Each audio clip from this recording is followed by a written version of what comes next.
Hello, everybody. My name is Joanne O'Sullivan, and welcome to my podcast, Just for Once. And yes, here we are. It's episode 9 of Just for Once, the podcast where I follow myself going back into the stand-up scene, hopefully eventually to maybe get into Just for Laughs. Anyway, it has been a while since I have put up a podcast, so I'm sorry about that. The reason's good. It's because I've been out performing quite a bit. I've done 3 shows since the last time I podcasted.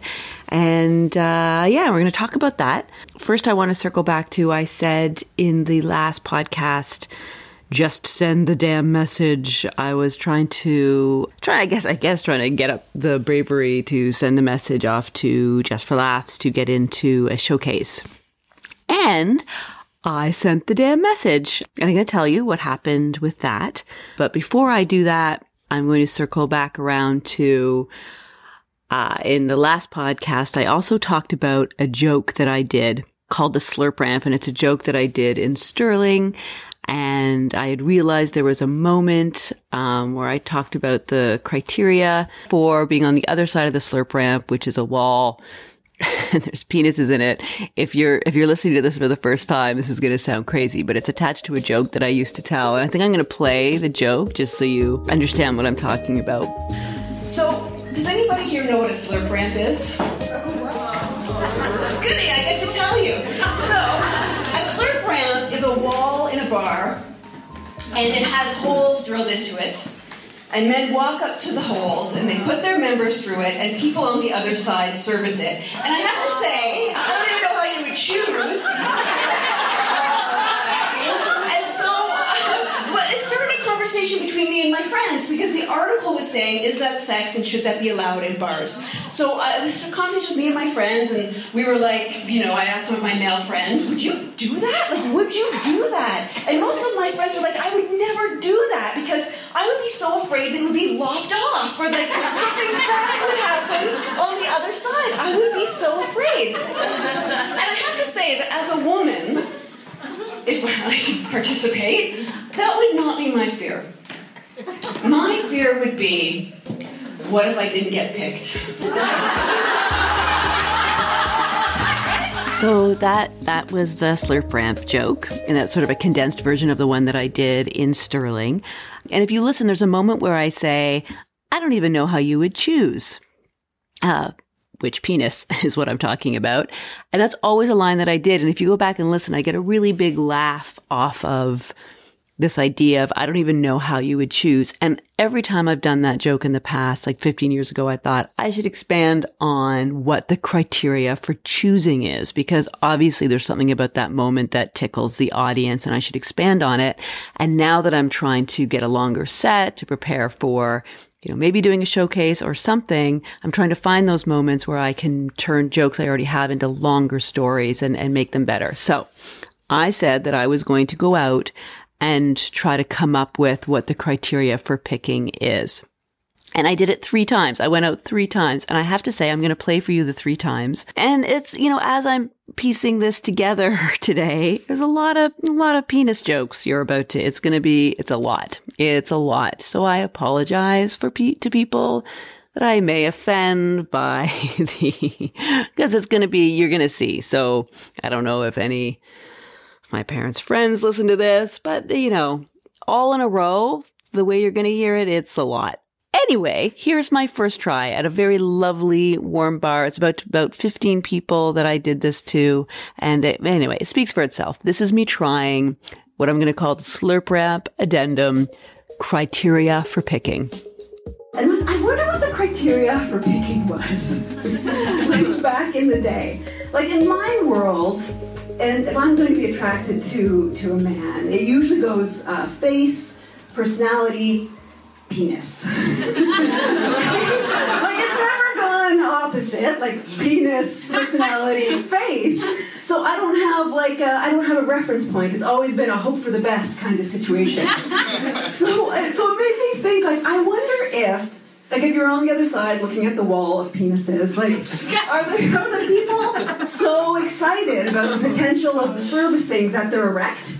Is that the situation that you're looking at? That makes it easier to pick, because that's, what you're going to get.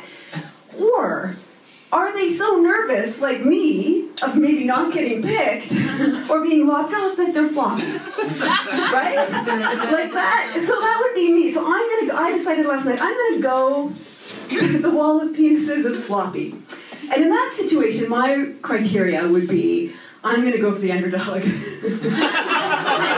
Like in my picking of the penises, I'm going to go for the underdog because, first of all, solidarity to underdogs. But also, that means that's going to be your biggest surprise, right? Like once it gets erect, right? And I like surprises. There's a better chance of like, oh my God, who knew? I just think that would be more interesting. Anyway, that's my 2018. So it went pretty well. And that was a small room. Maybe there was about 15 people there, which was pretty good, but a really warm and lovely space. So that was the first time. And it just, just a side note, I meant to say flaccid, but I kept saying floppy. And I listened back on that. I have no idea. I don't know why. I don't know. I'm just picturing, I guess that's what I pictured, so that's what I said. So that went well. I thought this whole, whether erect or floppy, and then going for the underdog. So that got a laugh. And then I had an opportunity to do a Christmas show at the Comedy Bar.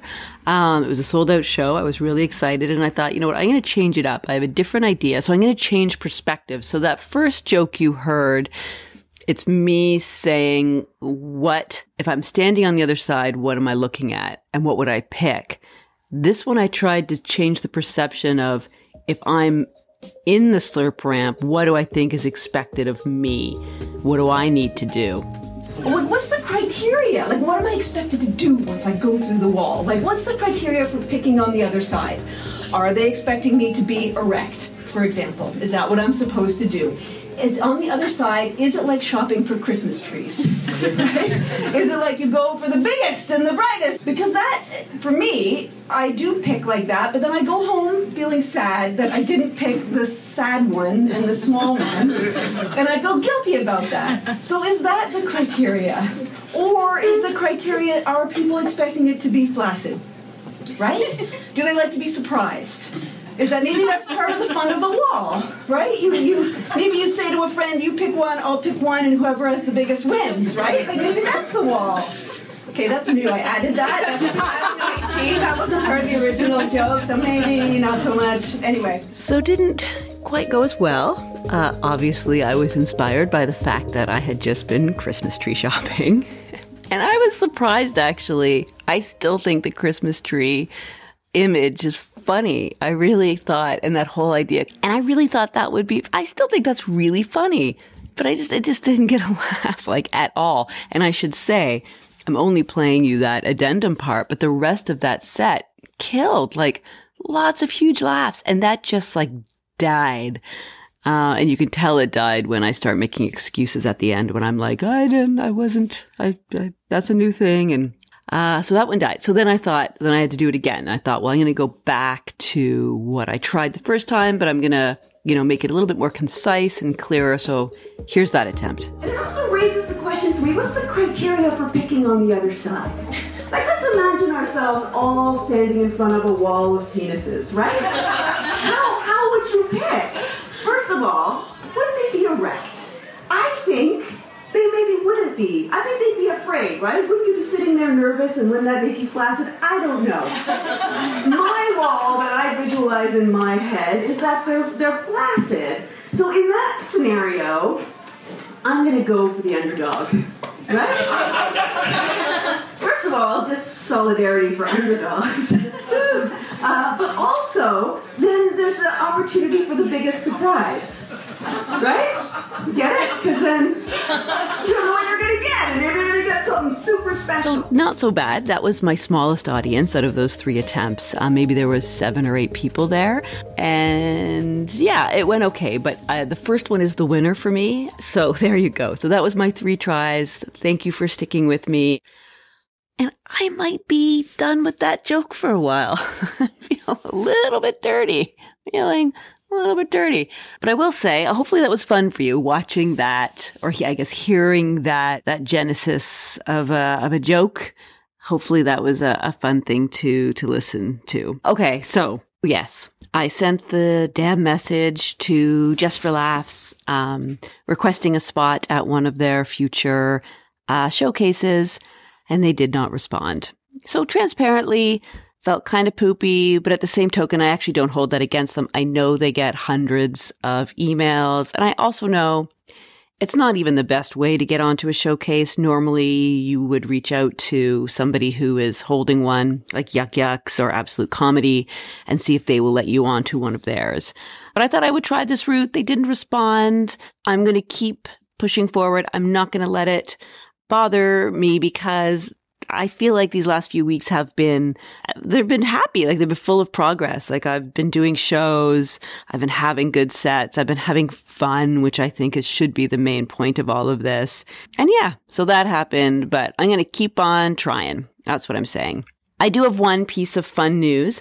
I have an email account now for this podcast. It's justforoncepodcast@gmail.com. No dots or symbols or just foroncepodcast@gmail.com. And I did that because I thought maybe it would be fun if I opened this up to the people who are listening for any comments or suggestions or thoughts of what you would like to hear. Like, what are you curious about? People going into stand-up for the first time or veteran stand-up stuff, or just any questions that you have, thoughts that what you think would be fun to listen to on the podcast. Justforoncepodcast@gmail.com, and I'll do my best to answer some of those. And hey, if you've been listening to this podcast and enjoying it, consider subscribing on iTunes and maybe share the link to the podcast to your friends. Anyway, happy holidays, everybody. I think I'm going to have a few weeks off to have a holiday, and I hope you have a lovely holiday as well. If you have a dream, maybe this is a moment to take a breath and dust it off and try it out and join me on my pursuit of that. And at the end of the day, even if it's just fun, like I really enjoyed the last few weeks and trying stuff out and trying that joke and that's a good thing.